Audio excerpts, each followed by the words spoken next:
So hello everyone and welcome back over to my channel. My name is Erica and today marks this month marks the 1 year anniversary since I decided to stop supporting my very first brand, which is Colourpop Cosmetics. And to celebrate, I thought I would go through a list of brands I no longer support, brands I do choose to support, and a gray area. Like brands that are in my gray area. So this doesn't include every single brand that's out there because obviously that's really difficult and I only really know these brands. So that's what I'm choosing to do. If you hear the AC in the background, it's really hot and humid outside and there's no AC in this room. So you can hear the AC in the background, but I don't get any of the benefits. So that's why I'm just sitting here in bare minimum clothing. And you can only see from like my, what's this called? You can't even see. Okay, so from like here up. Yeah, like basically from my collarbones up. Anyway, so let's do a quick recap of why I stopped supporting Colourpop Cosmetics, because whenever I mention it in like, I guess in comments and things like that, people are like, why? What's wrong with Colourpop? And let me tell you what's wrong with Colourpop. So I stopped supporting Colourpop because they are fast fashion and I don't support fast fashion. I stopped shopping from Forever 21 a very long time ago and I don't even know if they're around anymore. I know they went bankrupt, so yeah, there's that. I think fast fashion is terrible for the environment. Colourpop kind of creates this like FOMO, or fear of missing out, with their new releases, and then they discontinue a lot of releases that were very similar colors, and it makes no sense to me, where they always do like limited edition. And like last year I remember thinking like there's something up with Colourpop when I kept seeing releases every single week, and I was like, that's crazy. And also like, you know, all this marketing and promotions, they don't even let last week's, you know, items, like the excitement like settle down. They just release a new thing and, you know, by the time people find out about a product, it was released like a month ago or something like that. So I feel like I don't want to support that type of, it's not marketing, well I guess marketing, but kind of I don't want to support company cultures like that where it's fast fashion, because it's just really bad for the environment. And also on top of that, they make pressed glitters, which are so bad for the environment. I feel like they don't do enough to tell the consumers that like, hey, this is not eye safe, don't put it on your eyes, because you could potentially cut your eyes with it. And what sucks is that Colourpop is such a huge company. They have their own laboratory. They could easily make glitter that's eye safe and biodegradable, but they just choose not to. I think maybe it's a cost issue, and that really sucks because I know Colourpop's really affordable, but I've seen indie brands make pressed glitters and they're not, you know, too expensive. So I don't know why Colourpop chooses not to just make biodegradable, eye safe glitter. Like, they have, the technology exists and they have a lab in LA. It's not like they have to go overseas or something to, you know, create this new glitter. So that's what really annoys me. And yeah, let's get started with the rest of them. So this is in no particular order, but I'm just gonna go down this list. So after Colourpop we have Huda Beauty, and I know I've been like praising Huda Beauty for only a few months at this point, I think, but my brother gave me one of her eyeshadow palettes for her birthday last year, and then I didn't open and use it for a few months just because I wanted to hold on to it. But then after I used it, I actually really liked the formula, not so much the color story because it's all very similar, even though I am wearing one of the shadows today. I ended up buying a Huda palette, the Coral Obsessions palette, because it was being discontinued, and I broke my Nova in order to get it. And at the time I was just like, you know, I don't really care because I really wanted this palette. It's going to be discontinued it's going to be discontinued, and I really like these colors. I've been looking for something like this for a while now, so I bought it. I paid for shipping so I wouldn't get anything else, and I actually do really like the palette, but the problem is with the brand owner, Huda Beauty. Is that how you say her last name?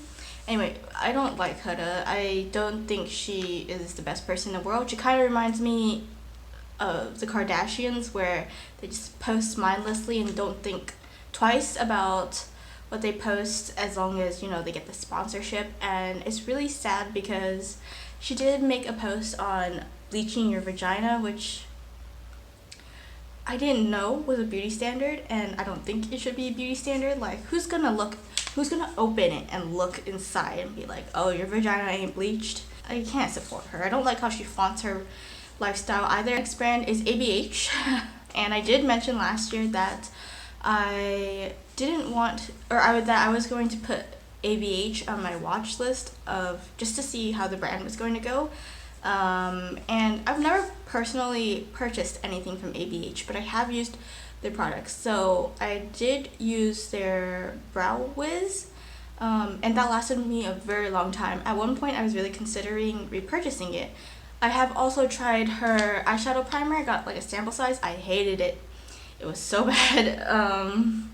It made my eyeshadow crease, and my eyeshadow usually doesn't crease even if I don't put on eyeshadow primer. So the main reason why I am not supporting ABH anymore is for their fast fashion. I feel like Norvina is definitely driving the company into the ground with all those crazy collaborations, and I was really happy to see when people decided to boycott them because of their collaboration with Roden Fields, which is an MLM. Yeah, I don't like ABH. I did really want to try their eyeshadows at one point, but I do have the Wet n Wild version, like the copy, I guess, of the Soft Glam palette, and I really like the Wet n Wild formula, so I mean, I have that one, so I'm not going to get the ABH one. Moving on to a skincare brand, which is Fourth Ray Beauty, and the main reason why I'm not supporting Fourth Ray Beauty is just because it's a sister brand of Colourpop Cosmetics.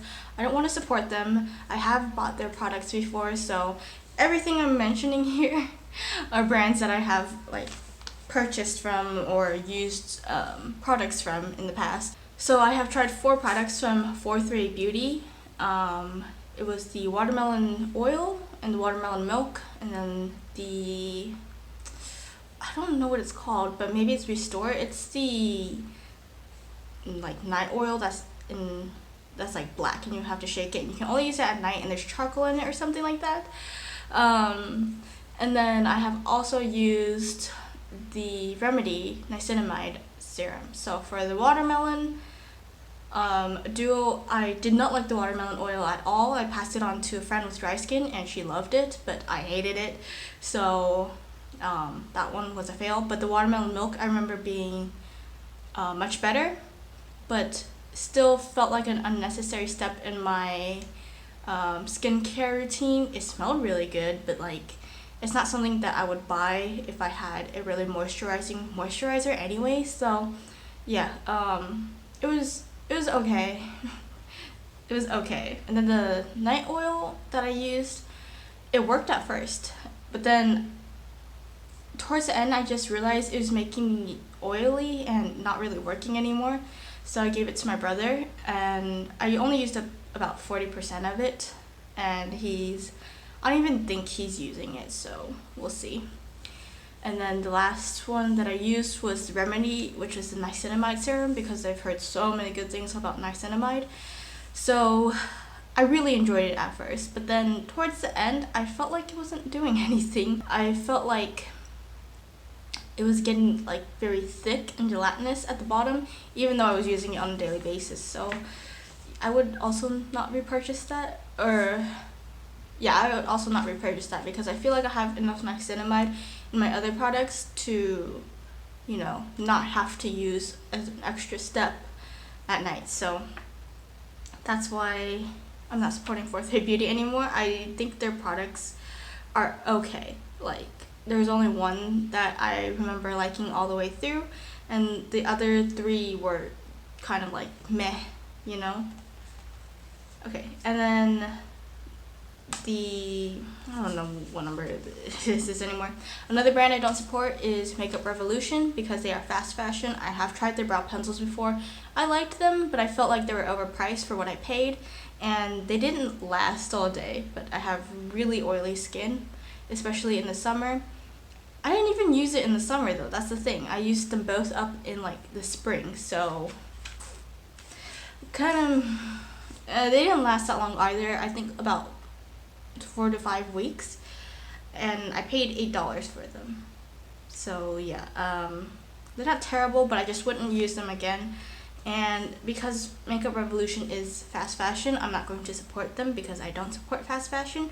The same goes for Revolution Skincare, unfortunately, because it is a sister brand to Makeup Revolution. Also, I Heart Revolution, I believe, is another brand under the Makeup Revolution brand.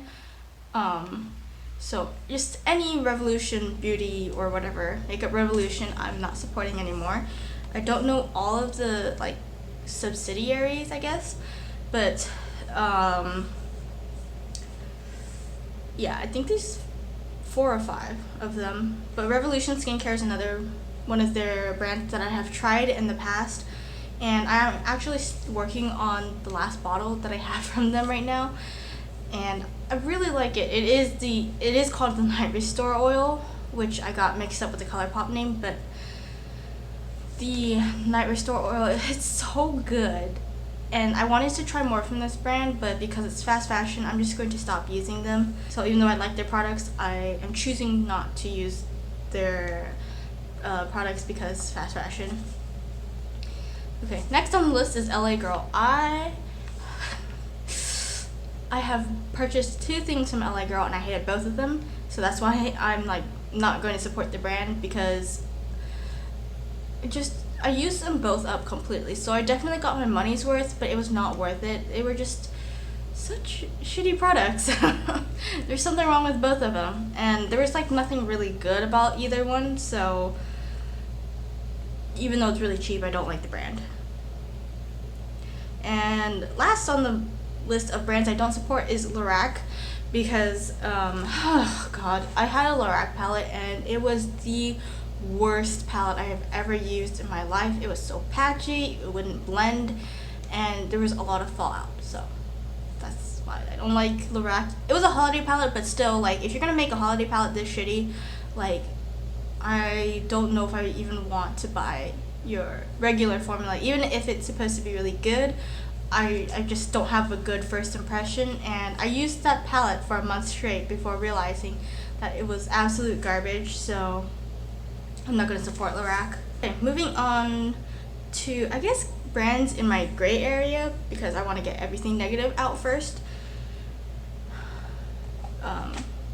The brand that I have, so the gray area means brands that are kind of on like my watch list, just because, you know, I want to see where the company goes in the future with their products, and it may be for like one reason or another, like their products are bad, or they're doing fast fashion. So I'm gonna go, or like only the 2 of those. If it's a controversial brand, most likely I'm not supporting them.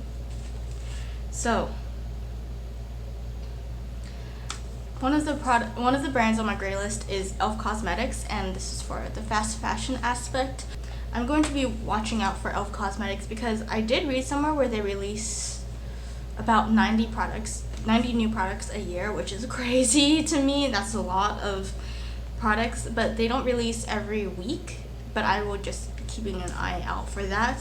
It might be that they they did release really often recently, like the J Kissa collaboration, the Retro Paradise collection, and then their bite-sized face palettes, they did release that as well, and like some things like their Ride or Die balm, and also their like cannabis collection. So yeah, e.l.f. is on my watch list. If they keep releasing really often, I'm probably just going to stop supporting the brand. Moving on to another brand which I actually really like, but I'm putting it on my gray area, or on my watch list, It is Kiko Milano, and it's because they also claim to be fast fashion, except I don't really keep up with Kiko Milano's I don't really keep up with Kiko Milano's releases. I've only tried their brow pencil, but I really like their brow pencil. It is my holy grail brow pencil. So I really hope they don't discontinue that, but I also really hope that they aren't fast fashion. They like claim to be, but I haven't really seen much proof that they are. So I'm just going to keep a watch out for that, especially since the CEO himself said that. Like, we try to keep up with fast fashion industry with like our releases, but I never hear anything from them, so I can't say for sure. Another brand on my watch list is Fenty, and this hurts me so much to say, but every Fenty product I've tried, there was something wrong with it. The Fenty Invisimatte blotting powder just went by really quickly when I used it. I thought it would last 2 years because that's how long people said it would last, but it lasted me about 4 months, and I was really annoyed because it's $32. It's very expensive. I can't keep buying that, and also it didn't work. Like, it mattified me for the moment, but then it also made me look very ghostly, and I'm not that tan. I wasn't that tan when I used it. Especially for the last month I used it. So I used it for 3 months and then stopped using it, and then used it for another month, and then I finished using it that way. But yeah, it would make me look ghostly, and the only way it would stop making me look so pale is when my oils came through and kind of like melted the powder. So that really sucked. So I didn't like that product. And then the Fenty Gloss Balm, I really like the color. I like how it looks on my lips. It just tingles. And the last brand on my gray area list is Too Faced, and Too Faced was my first high-end brand that I ever purchased from, and they just got really lucky, I think, in my opinion. The timing was right. I bought chocolate gold. It is to this day the best palette I have ever used.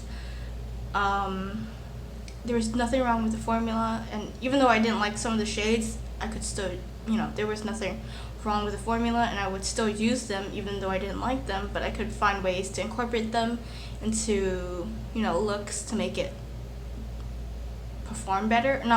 look better than the shade in the pan, or the shade that it would be on my lids just as is. But I just feel like the quality has been declining. I bought their lip balm and their lip gloss. I didn't really like either one of them. I did at first, but then I realized that maybe it was just the hype of a new product. And then I also have some of their other palettes. Oh yeah, I bought Clover, which is, I really like Clover, but like the quality of Clover has been declining because it's been over 2 years. It's been about 2 years, been open for about 2 years now. And so the quality of some shadows definitely declined, but the palette originally didn't have, the palette originally didn't have like the best quality formula to begin with. And then I bought Gingerbread Spice, which was an absolute nightmare to work with. The mattes are fine. Except for the darker mattes, they didn't perform as well. But the metallics in that palette were absolute garbage. I had so much fallout on my eyes by the end of the day that I was just pissed. And I destroyed the shadows, and I ended up making blushes out of the shadows, but then the blushes looked kind of funny. So then I got rid of the blushes, except for one of them, which was okay to use. And then I ended up just getting rid of the palette in the end, and keeping the only thing I have left from that palette is one Franken blush that I made, which was the biggest Franken blush I made. So there's that. And then my Hot Buttered Rum palette, I feel like the quality for that one, especially for the metallic shades, are really bad. It's not like chocolate gold quality, which is what I hold most Too Faced eyeshadows. That's the standard I have for most Too Faced eyeshadows, and they almost never reach that like level of quality. So yeah, there are some Too Faced products that I really like to try, but I just feel like their newer releases are much crappier than their older releases, and the products that I want to try are a little bit older. But I know Too Faced has done some controversial things recently, like the Rich Lives Matter, and also the owner's crazy sister pulling some BS like that. I feel like they apologized appropriately, which is actually apologizing and saying like, here's some associations that you can help support, and we want to try to learn from our mistakes. So that's what I got from that. But there are some brands where I feel like they didn't even apologize, didn't even acknowledge that they had made a mistake, and I just can't get behind those brands. But I know Too Faced has done really bad things in the past, but they have apologized for it. So that's why they are in my gray area and not the brands I no longer support area. Moving on to brands I do support. These are brands that I have used products from, not brands that I want to support. So that's all I can say. So first on this list, but this isn't in any particular order, is Wet n Wild. I think people make a really big deal about cruelty-free, and cruelty-free, in my definition, or in my books, is never cruelty-free unless, even the supply chain is,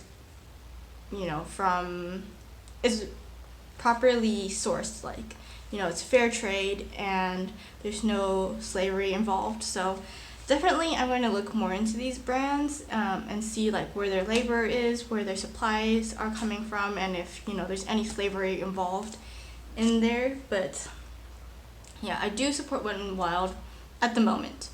I have so many favorite products from them, like this highlighter I'm wearing today. You can't see it, but like from the front you can definitely see it right here.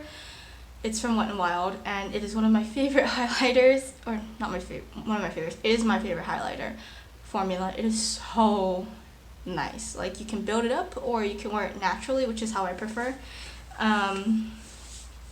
They also have my favorite setting powder, and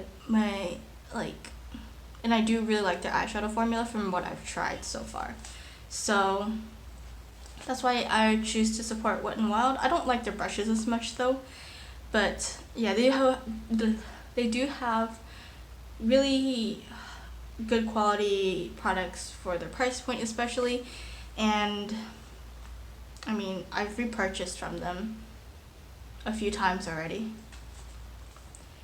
I do acknowledge that they do have some pretty crappy products, but I only buy their good products. Another brand is Urban Decay, and I feel like Urban Decay makes the best priming and setting products. So I really like the Urban Decay All Nighter Setting Spray, and I like it so much I've repurchased it 6 times, which means I've bought 7 bottles of it. And then I really like their primer potion. I've repurchased it once. So I've purchased 2 of them in the past, and I'm going to continue repurchasing them. I just feel like they do work. Like the primer potion, it doesn't really extend the wear of my eyeshadow, but it makes it much more pigmented, which means less eyeshadow that I need to use. So I do really like their primer potion, and the setting spray I feel like keeps everything locked in place all day, and I have oily skin, so that is exactly what I need. And I do like that they donate to like organizations that support women, so that's really cool. Another brand on this list is Milk Makeup, and I know they've had some controversies in the past, but they are doing their best to address it. Or no, not doing their best. The CEO did say that they would address issues from the past, and they're working towards getting more models who are people of color. So I think that's cool. If they don't do it though, I'm gonna stop supporting them because I only really buy one thing from them, which is their lip balm. It feels so luxurious and it's just the best lip balm ever, in my opinion, or that I've ever tried. And I've tried quite a few lip balms and I feel like it is worth every penny of the $16 you pay. Moving on, this is a Japanese brand called Kiss Me. So they make the Hero & Make mascaras. So the name of the mascara line is Hero & Make, but the brand is called Kiss Me. And they make the best mascaras you will ever use. They are so waterproof and they hold my curl all day, which is really impressive because I have very straight hair. Like, I have hair so straight that when my friend was trying to curl it, it would just straighten out as she was curling it. So yeah, I don't know why. My mom's hair was the same way.